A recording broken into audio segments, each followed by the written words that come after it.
All right, Shalom. First and foremost, I want to give all praises, honor, and glory to Yahweh, Bahasham, Yahweh Shai, Bahasham, Rakha Kudash. Double honors to the elders and the apostles of Great Millstone, and peace and blessings to the elect. And yeah, I wanted to get into this lesson real quick. Lord willing, it will be quick and straight to the point. Um, I started to watch this video that was put up by the elder apostle Tahar. I've seen other videos that have also been put up by various different brothers, and elders, and um, definitely, the hand of Yahweh Bashem Yahweh Shai at work here with everything that's been going on in the news. Now, um, in here in this video, the apostle was reading this comment that was left by Paul Kersey is misunderstood. And as he was reading it, there was a part in there. I think he mentioned, of course, we know that the IUIC had their whole, I guess they call it the Blitz or the battle for the birthright or something like that. It's not really a battle because the birthright is ours now.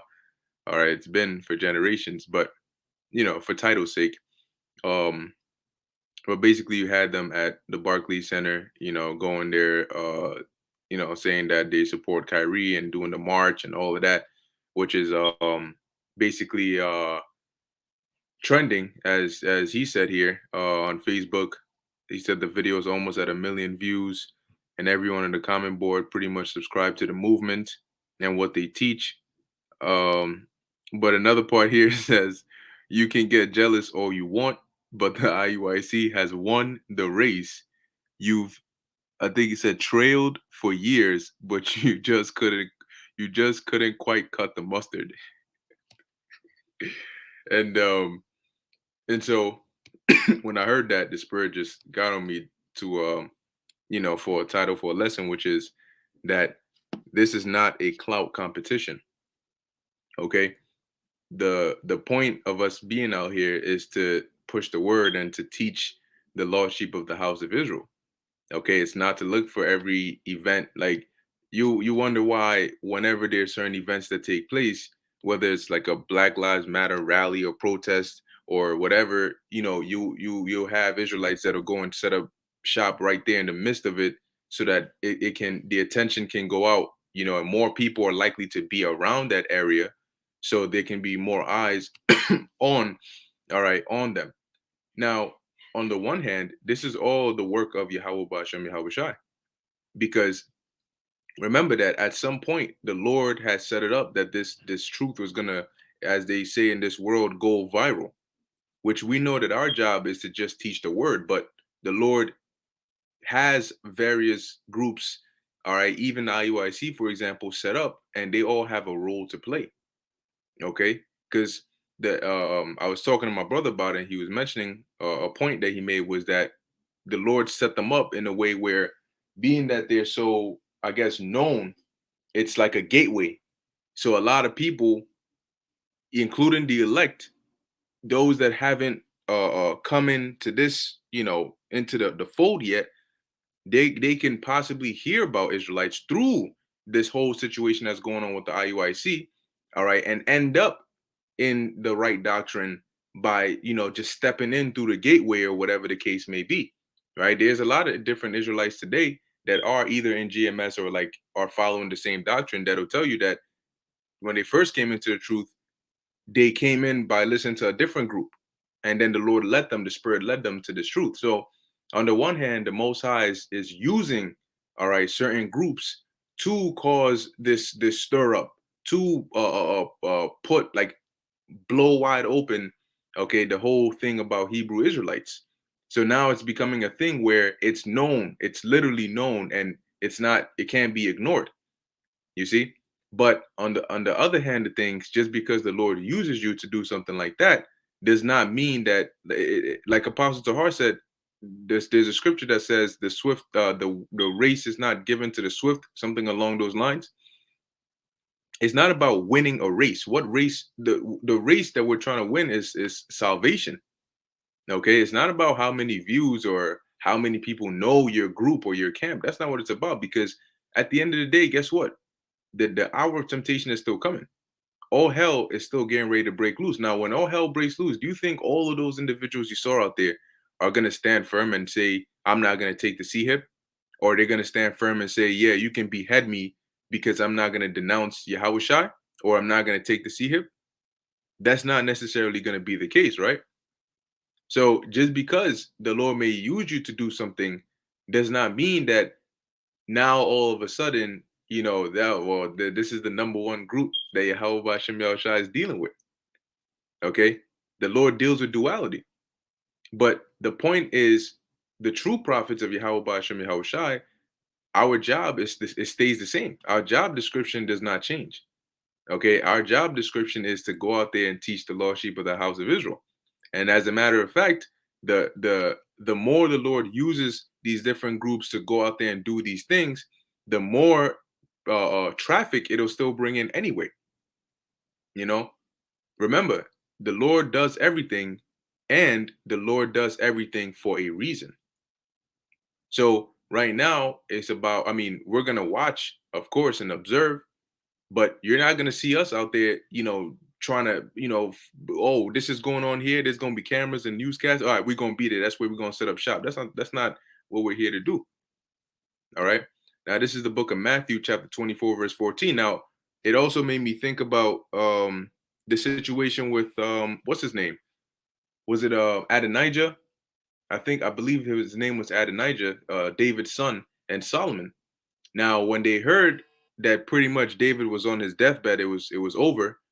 After they had brought Abishag, the young woman, to come and service David to see if he would catch heat, and they realized, oh, it's his time. He's going to be going very soon.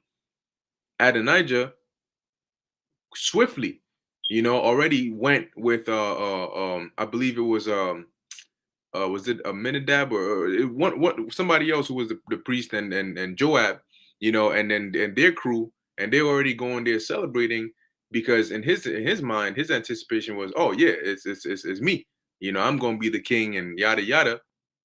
But at the end of the day, they were partying, doing all this, out in the forefront and everything, and the Lord put the spirit on Nathan, to talk to Bathsheba, to go and tell David. And what happened?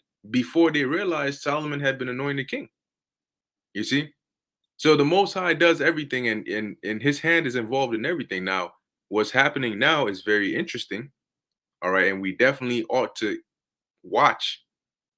But just keep in mind, there's a lot of energy right now, in being bold and standing firm and going out there and proclaiming, what we believe in and standing up. And who knows, this might cause a lot more other people who may not be in camps or whatnot to say, oh, you know what, we do have to stand up, and not just let them modern day buck break us and all of these things.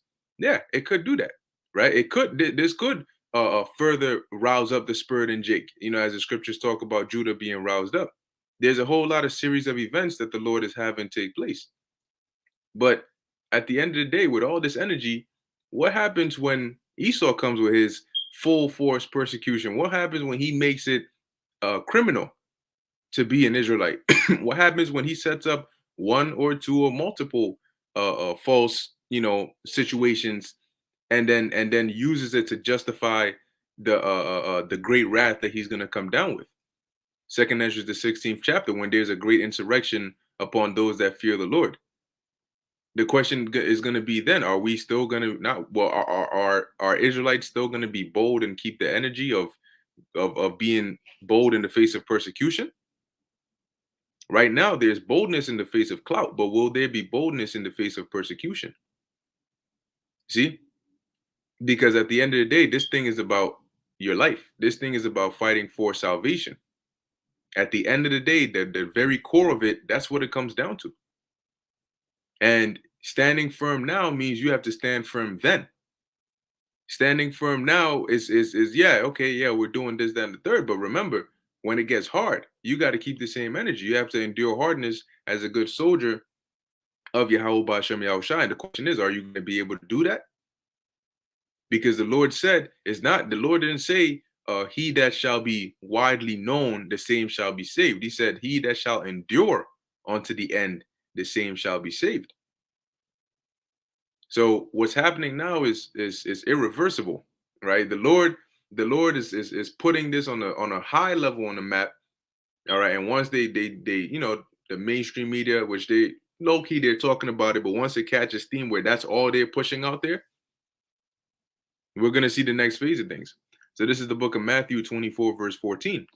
It says, and this gospel of the kingdom shall be preached in all the world for a witness unto all nations, and then shall the end come. So what are we seeing? We're seeing, look, at this point, everybody knows or has heard about Hebrew Israelites. Whether they gave the time of the day to listen or whatnot, they have heard about it. And yeah, you have groups that don't teach the full truth, but sometimes the Lord sets them up and puts them on the forefront because all he needs is for them to just push Israel. Okay, because remember, there's different purpose, all right, as to why certain things happen. You have those that are meant to hear the word, the 100% truth, and believe, who are of the elect and get delivered. But you also have those that are meant to just hear that they're Israelites and believe that they're Israelites. And that alone will set off a certain series of events that they need to take in order to fulfill prophecy. You see? Now you're gonna have those that are meant to wake up and know that they're Israelites, but still be led astray or be hit by a stumbling block. But in order to fall for a stumbling block, there needs to be a stumbling block. Right. So carrying on. So what we're seeing now is the word is been pushed throughout the four corners. So that means it's only a matter of time before the next things in prophecy take place. And a part of that is the famine of the word. So now let's think about what would need to transpire for them, for the famine of the word to take place. We're looking at the way things are right now, how things are set up, how widely pushed this thing is. How would they be able to justify shutting this all down? You got to think they're going to get a lot of pushback. The reason they had to be very cautious over the years is because they had to keep in mind, well, these people are saying this, these people are saying that. If we just went and shut them off and just said no, ban them off of every platform, just like that, take them off the street corners, just like that, that would be counterproductive for us because that would grab more attention. That would get more people to go and investigate their cause, and that's not what we want. So they've tried to silently put us away, right? Like when you read in the book of Acts, that's what the wicked scribes and Pharisees and high priests were trying to do. They were trying to privately scare the disciples or the apostles and say, look, you need to stop this. Okay, stop this and don't do it anymore. But then they realized that wasn't going to be the case. See, so Esau has tried that. He's tried to low key do it in a way where it attracts the least attention possible. But he's noticed that every single time he puts this out in the media, even if it's a little bit, it goes in reverse of what he wants. And then there's more attention, and then there's more pushback. So for him to come and say, "All right, these people need to be stopped. We can't allow them to say any more things. We can't allow them to go out there and influence people anymore." Because of them, they're turning athletes into this. They're turning celebrities into this. They're pushing hate. Or that's the only thing they can really stand on. That these people are pushing hate, and they and that hate is deadly. It's violent. Look at the effects of it. These people are insurrectionists. Okay, these people are seditionists. We need to do something to stop them. They're dangerous. That's the only route that these devils have left to go that can justify them saying, all right, you can't teach whatever you teach anymore. You can't say these things anymore. And one thing that they're good at doing is painting with a broad brush. So they might not, I mean, they then again they could, but they might also say, well, you know what? Instead of us specifically targeting you and saying, oh, Hebrews likes this, Hebrews likes that, we'll just target things you do and things you say. And then that way we'll just say, oh, look, you're guilty of this, or you're guilty of that. If we make it illegal to teach your doctrine, right? We don't have to call you a criminal. We'll just make it illegal to teach your doctrine. So that way, if we catch any of you teaching your doctrine or saying these things, then you've quote unquote self-incriminated yourself, and now we're justified. Ah, see, they broke the law. They look at them, look at them. We knew it. We got them. But in any case, they're only going to do what the Heavenly Father has set them up to do. And everybody has a lot to play. Everybody has a role to play. Just as we have a role to play as prophets to teach the word of the Lord, everybody else, you also have others that have a role to play. IUIC, they're playing their role. Okay, we're playing our role. Esau is playing his role. Kyrie is playing his role. Everybody is doing what the Lord has set them up to do. Because you know whose movie it is at the end of the day? Who's the ultimate director? Yahweh Ba'ashem Yahweh Shai. And it's not about the beginning or the middle. Ultimately, it comes down to the end. Because what's truly going to matter is who stands firm for Yahweh Ba'ashem Yahweh Shai. Not in word, but in deed. Who doesn't take the sea hip? Who endures through the hour of temptation? Who gets delivered when the missiles get shot off? Who is of the elect? That is ultimately what matters at the end of the day. So it doesn't matter how known you are. It's not a race for clout. It's not about trailing and this and that. It's about salvation. We could be the least known people in the world, but if it means that we're gonna gain salvation, so be it. Moving on, this is the book of Ezekiel, chapter 3, verse 1, right? And it says, moreover, he said unto me, son of man, eat that thou findest, eat this roll, and go speak unto the house of Israel. So what is this roll? This roll is the scriptures, the Bible. And eating it is not eating it with your mouth per se. It's eating it with your mind. Eating it, it's metaphorical. All right. It means to read and understand, to digest it with your mind, and then go and speak unto the house of Israel. Right? Because like the Lord said, it is not what goeth into a man that defiles a man, but what cometh out of the man. And then he explains what that means. And he explains that what comes out of a man does not come from the same place as what goes into a man. When you put food or anything into your mouth, it goes down your esophagus, it travels downward, and then it comes out from your rear. But when you bring things out of your mouth, and things in the sense of words or speech, that doesn't come from the bottom, it comes from the top. It comes from your brain, your mind. So the mouth is a doorway for two different things. But the same way, something that comes out of your what comes out of you can defile you. What comes out of you can also benefit you and benefit others. So the point is, you're supposed to eat this roll with your mind and speak it, okay, onto the house of Israel. So I opened my mouth, and he caused me to eat that roll. And he said unto me, son of man, cause thy belly to eat, and fill thy bowels with this roll that I give thee. Then did I eat it, and it was in my mouth as honey for sweetness. But see, when you read in the book of Revelation, the 10th chapter, the Apostle John also had a little book that he ate. And when he ate it, it was also sweet in his mouth, but it was bitter in his belly. So the disciples you see today may be the traitors that you see tomorrow. Remember, Yahweh Shai had more than 12 disciples. And there's a scripture that goes to show you that there were some that followed him for a period of time, but didn't endure on to the end. Now, the scriptures don't mention it, but it's entirely possible that you had some that fell off. They just weren't written about. Some that may have started to follow him, but they just, at some point, they just saying, whatever, I'm not doing this anymore, and just fell off. Same way you have it here today. And you had some that got offended. Back then, they got offended because the Lord said, this is my flesh and blood. And it went over their heads, and then they stopped following the Lord. But then you had the true disciples that stuck by the Lord. So it's not about quantity, it's about quality.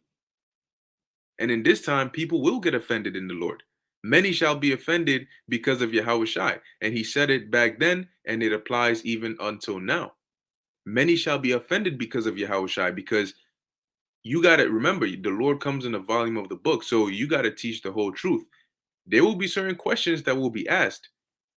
And the right answer, people will hesitate to say because they don't want the heat that comes with it.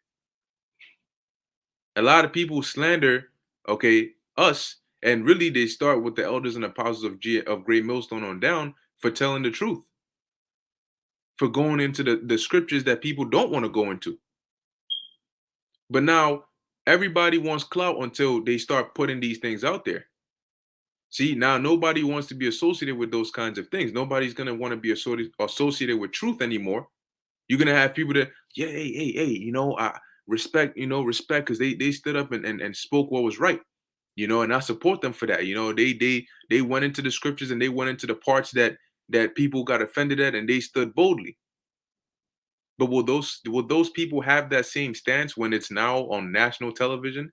When the media, you want to know who are the best spin doctors?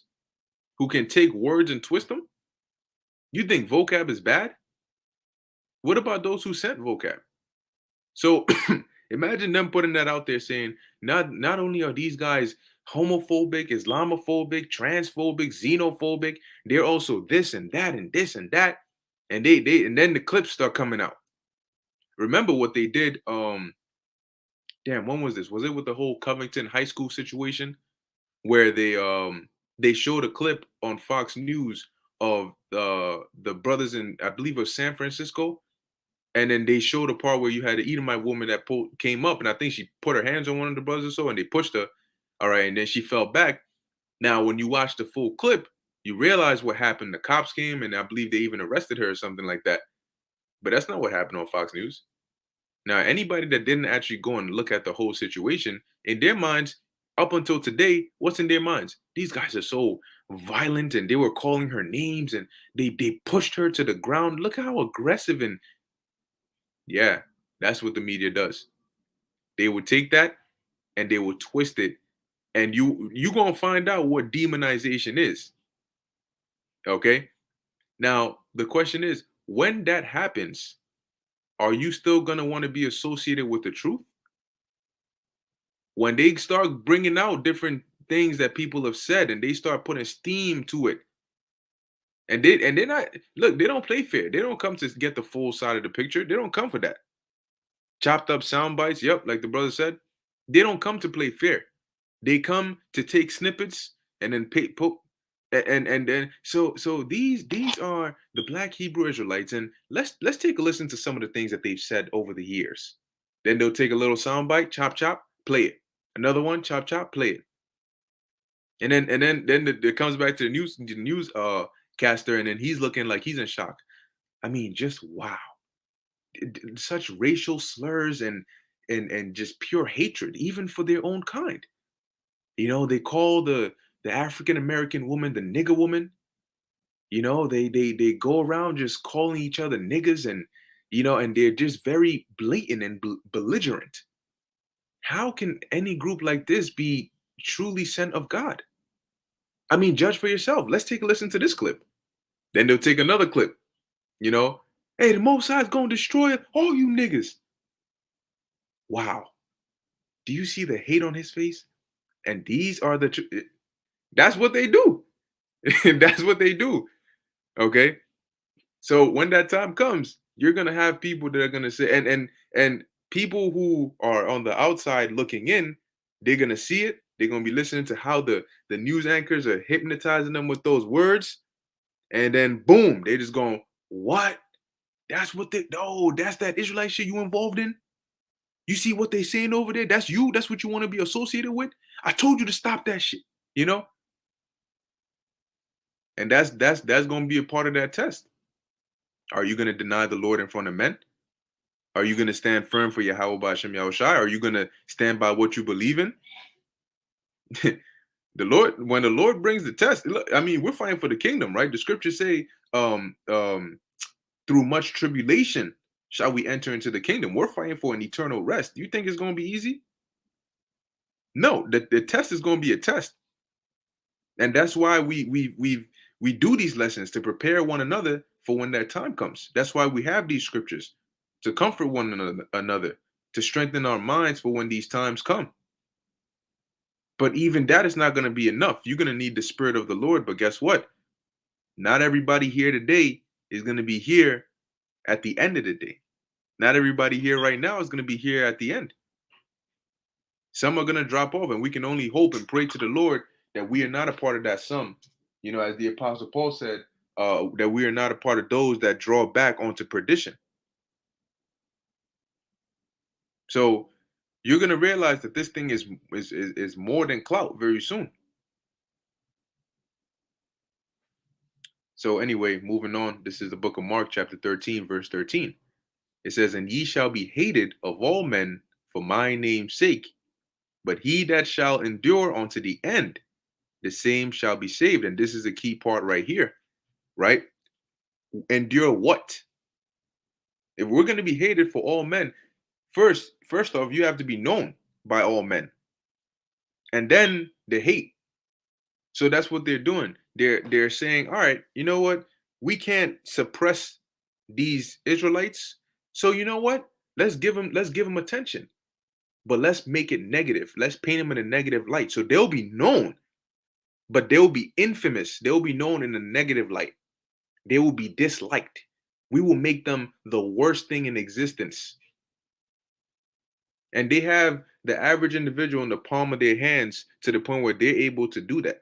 They know what trigger words to use.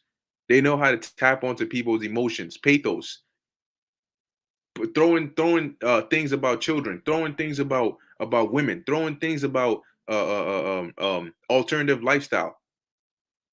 Trust and believe. They know how to pull the strings. They know what strings to pull on people. They know what words to put together, what images to put up, how to affect you consciously, and how to tap into your subconscious. They play psychological games. That's their job. They don't just select random people to come on and say random things. Why do you think they give these newscasters a script? Why do you think they play strategic videos at certain times? They know what they're doing. They write articles in a certain way. They select certain pictures to put on the poster of certain articles. They time it right as to when is a good time to bring out what information. So they're gonna bring it. But you got to keep your mind, like the Apostle Paul said, you got to have the helmet of salvation on. You got to be kingdom minded, as one of the brothers channel YouTube handler is. I believe it's GMS Kingdom Minded. You have to be kingdom minded. And remember, this is all temporal. This is Esau's world. And Esau's the wicked. So what? So what if we're not liked? If you're not liked in an evil world, that's a good thing. Evil loves evil. The world loves its own. If the world is evil and it doesn't love you, that's not a bad thing. But what they'll try to do is they'll try to Central Park 5 your ass and try to make you believe that you're wrong for being right. They'll try to make you admit to something you didn't even do. We're innocent. And it shows you how evil this world is, that teaching the Bible, because that's literally what we do, is being demonized. Standing up for what's right is not what they want. Like in the movie George Orwell's 1984. For though if you I recommend watching it. It's a very good movie. What the hell? No, no, no, no, no. I no, no. What you think this is? Um, but basically, it's a good movie. Now, there's a scene in that movie where they try to break the main character, and they put him on this electric, like like when they lay you on this like board and they strap your arms and your leg, and they just kept electrocuting him. And you know what? They would ask him this one question over and over and over again. And what they'll say is, oh, the guy would hold up, I think it was four fingers or three, and he would say, "How many fingers do I have up?" And the guy who's getting shocked, it's not funny, but he would say four, and he say shock him again. And he kept on shocking him and shocking him and shocking him to the point where the guy was like, just tell me what to say. And I'll say anything. I'll say whatever you want me to say. 5, 6, 3, 8, whatever. It shock him again. And because he didn't, the main character didn't know, what do you possibly want me to say? You're holding up four fingers. He couldn't help because he just, the goal of it was to break him to the point where the correct answer is I don't know, right? And what that means is you surrender what your will is telling you is true. What your spirit is telling you is true. They want you to surrender that and say I don't know. And when you don't know, then they can educate you. You see? They need to re-educate you, but they need to break that stubbornness out of you.